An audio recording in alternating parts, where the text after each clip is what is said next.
बहुत ही खूबसूरत और सुगंधित फ्लावरिंग प्लांट मोगरा और चांदनी का अपडेट मैं दिखाने जा रही हूँ, जिससे कि मैंने कटिंग से लगाया था। कौन सा खाद मैंने डाला था कि खाद डालने के बाद ही इनमें बहुत जल्द ही फ्लावरिंग स्टार्ट हो गई।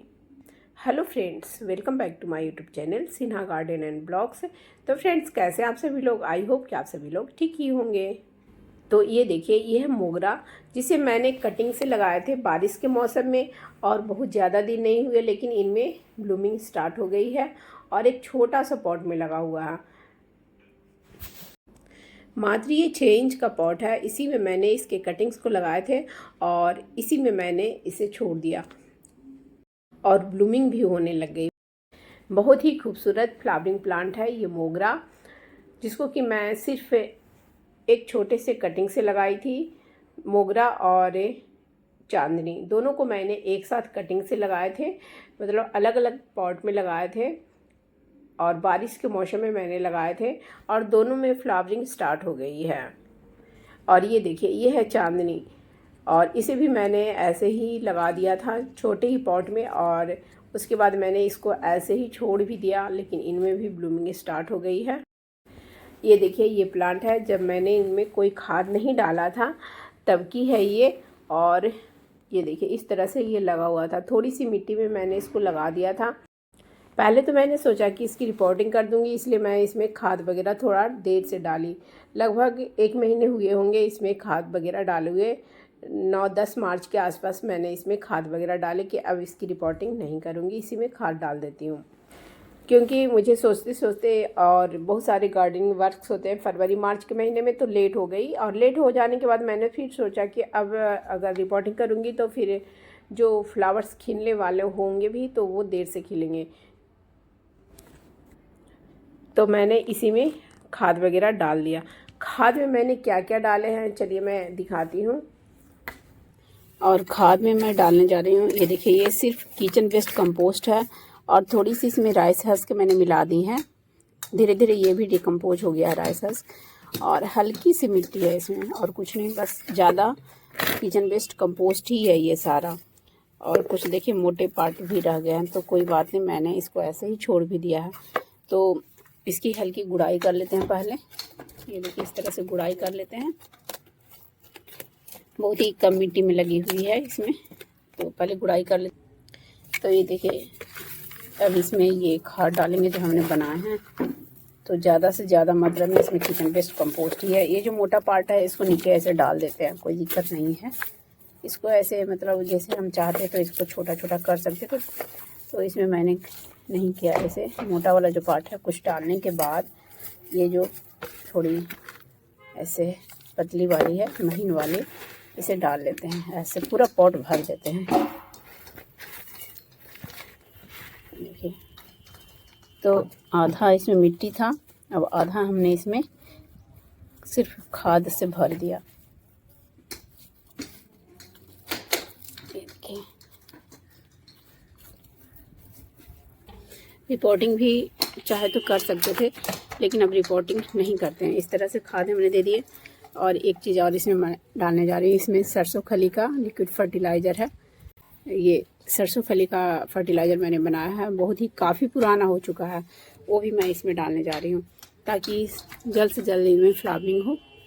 तो फ्लावरिंग तो होगी, मेरे ख्याल से बर्ड्स भी बन रहे होंगे,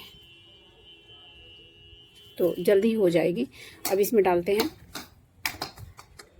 पानी डालेंगे, साथ में ये डालेंगे। ये देखिए, ऐसे तो इसको हमको मतलब पानी में मिक्स कर देना चाहिए, लेकिन मिक्स मैं नहीं कर रही हूँ, ऐसे डाल दिया मैंने थोड़ा सा। अब इसमें पानी, तो ऊपर से मैंने इस तरह से पानी डाल दिया। हालांकि आपको डाइल्यूट कर कर ही डालना चाहिए। मैंने डाइल्यूट इसलिए नहीं किया कि कोई बर्तन वैसा मैंने नहीं लाई थी मिलाने के लिए, इसीलिए। तो इस तरह से इतना पानी डाल दिया है, इतना पानी नीचे तक चला जाएगा, काफ़ी है इतना। तो ये जो किचन वेस्ट कंपोस्ट है, इसमें सारे वो पोषक तत्व हैं जो प्लांट को चाहिए, जैसे कि नाइट्रोजन भी इससे मिल जाएंगे, फास्फोरस भी मिल जाएंगे, पोटाश भी मिल जाएंगे। Kitchen waste compost all in one fertiliser है, जिसमें कि सारे पोषक तत्व पाए जाते हैं जो कि प्लांट के लिए ज़रूरी होता है। क्योंकि किचन वेस्ट कंपोस्ट जो हम बनाते हैं तो घरों से निकलने वाले सब्जियों के छिलके, फलों के छिलके, सभी चीज़ों को इकट्ठा कर कर हम बनाते हैं तो उसमें सारे पोषक तत्व पाए जाते हैं जो प्लांट्स की ऑल ओवर ग्रोथ के लिए ज़रूरी होता है, फ्लावरिंग से लेकर फ्रूटिंग तक। और ये है चांदनी। तो ये कटिंग्स मैंने रोड साइड से लाए थे, कोई प्रून कर रहे थे तो मैंने ले आए थे और उसके बाद लाकर लगा दी तो ये लग गया, बहुत ही ईजिली ये भी लग गया। बारिश के दिनों में अगर कोई भी प्लांट्स के कटिंग्स अगर आप लगाते हैं तो वो 100% है कि 3 में से 2 ज़रूर ग्रो हो जाएंगे। तो आप बारिश के दिनों में आप कोई भी प्लांट्स के कटिंग्स को लगाएं, ज़रूर ग्रो हो जाएंगे। तो मैं बारिश के दिनों में ही ग्रो की थी और ये देखिए ये कटिंग्स लग गए। तो और अब इनमें बड्स भी बनने लग गए हैं, लेकिन इसमें मैंने कोई भी काम नहीं किया, उसके बाद कोई भी फर्टिलाइज़र भी नहीं डाला। इसमें ये मुर्गा कलगी जो है कॉस्कॉम लगे हुए थे, खिल भी रहे हैं और अभी तक खिल भी रहे हैं। और ये भी बहुत ही छोटा पॉट में लगा हुआ है, इसी में मैंने कटिंग्स लगाए थे और इसी में मैं इसे रहने दी, लेकिन इसकी रिपोर्टिंग तो कर नहीं पाई। अब मैं सोच रही हूँ कि इसमें भी गुड़ाई कर कर कुछ खाद डाल दूँ। हालांकि ये जो प्लांट है छोटे पॉट में लगाने वाला प्लांट नहीं है, बड़ा पॉट इसको चाहिए क्योंकि इसकी हाइट है जो अगर आप ज़मीन में लगाते हैं तो बहुत ही ऊंची जाती है, 4-5 फीट ऊंची चली जाती है। तो आप गमले में भी लगाएं तो थोड़ा बड़ा गमला इसको दें, 12 इंच का पॉट दें। लेकिन कभी भी आप कोई भी परमानेंट प्लांट्स लगाते हैं तो आप छोटा से बड़ा पॉट धीरे धीरे दें तो ज़्यादा अच्छा होता है। जैसे अभी छोटा में ये लगा हुआ है तो अभी मैं इसमें कंपोस्ट वगैरह डाल दे रही हूँ और बारिश के मौसम में या अगले साल इसकी रिपोर्टिंग कर दूँगी। तो इसमें भी मैंने सेम फर्टिलाइज़र डाला है जो कि मैंने मोगरा में डाला है। पहले मैंने किचन वेस्ट कंपोस्ट डाला और सरसों खली का लिक्विड फर्टिलाइज़र जो कि मैं बहुत पहले ही बनाई थी, बहुत ही पुराना था ये, और इसको मैंने डाल दिया। तो जब भी आप डालें तो आप डाइल्यूट कर कर डालें। मैंने अपने अंदाज से डाल दिया और उसके बाद इसमें ऊपर से पानी डाल दिया, लेकिन आप डालें तो पहले डाइल्यूट कर लें। बर्तन नहीं था, मैं नहीं लाई थी वैसा, तो मिलाया नहीं, ऐसे ही डायरेक्ट डाल दिया। चांदनी और मोगरा प्लांट के लिए बहुत ही अच्छा है, आप इसको डाल लेंगे तो उसके बाद बहुत जल्द ही आपके प्लांट में फ्लावरिंग स्टार्ट हो जाएगी। और सेम उसी तरह लगभग 20 दिन के बाद ही इनमें फ्लावरिंग भी स्टार्ट हो गई और लगभग 20 दिन के बाद ही मोगरे में बहुत सारे फ्लावर्स खिलने लग गए, जो कि मैं अभी रिजल्ट दिखाई हूँ। ये फ्लावरिंग वाली जो वीडियो है लगभग 10 दिन पहले ही मैंने लिए थे, इनमें बहुत ही अच्छी फ्लावरिंग स्टार्ट हो गई। तो आप सरसों खली का लिक्विड फर्टिलाइज़र डालें। जैसे कि अब तो बहुत ही ज़्यादा गर्मी हो गई है तो आप सरसों खली का लिक्विड फर्टिलाइज़र आप डालें तो बहुत ही ज़्यादा पतला डालें, और जब डालें तो उसको 1-2 दिन कम से कम धूप से बचा कर रखें।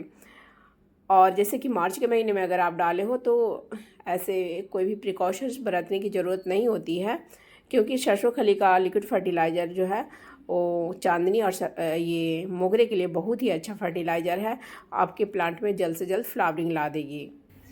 तो ये देख ही रहे होंगे कि कितना छोटा सा पॉट में ये लगा हुआ है, छोटा सा ही पौधा भी है और कितनी सारी कलियां खिली है। सिर्फ अब हमें ये करना है कि इसकी डेड हेडिंग करनी बहुत ही ज़रूरी है। जो फ्लावर सस्पेंड हो जाते हैं उसे आप हटाते रहें तो इनमें न्यू न्यू कलियां बनती रहेगी और फ्लावर्स के मज़े आप लेते रहेंगे।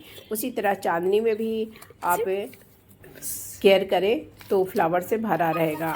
और इसके बाद जैसे 20 दिन या 25 दिन या 1 महीने के बाद इसमें और कोई लिक्विड फर्टिलाइज़र हम डालेंगे तो वो मैं नेक्स्ट वीडियो में बताऊंगी कि जैसे कौन चीज़ का फर्टिलाइज़र डाल सकते हैं। ऐसे मैं अभी डाल कर बता नहीं रही हूँ। जैसे कि आप डाल सकते हैं संतरे के छिलके का लिक्विड फर्टिलाइज़र बनाकर डालें, बनाना पील्स का लिक्विड फर्टिलाइज़र बनाकर डालें तो इनमें ब्लूमिंग होती रहेगी। संतरे के छिलके का लिक्विड फर्टिलाइज़र आप ज़रूर से ज़रूर डालें। अगर आप एक खाते हैं तो एक के सेल जो होते हैं उसे आप चूर्ण बनाकर महीन कर कर डाल सकते हैं, लेकिन मैं तो नहीं डालती हूँ। तो फ्रेंड्स, मेरी वीडियो अगर अच्छी लगी हो तो प्लीज़ मेरी वीडियो को लाइक करें, शेयर करें एंड कमेंट्स करें। और मेरे चैनल में जो पहली बार आए हों तो प्लीज़ मेरे चैनल को पहले सब्सक्राइब कर लें, बेल आइकन्स को भी प्रेस कर दें ताकि जब भी मैं अपनी न्यू वीडियो डालूँ तो उसकी नोटिफिकेशन आपको समय से मिल जाए। Bye bye friends, thanks for watching.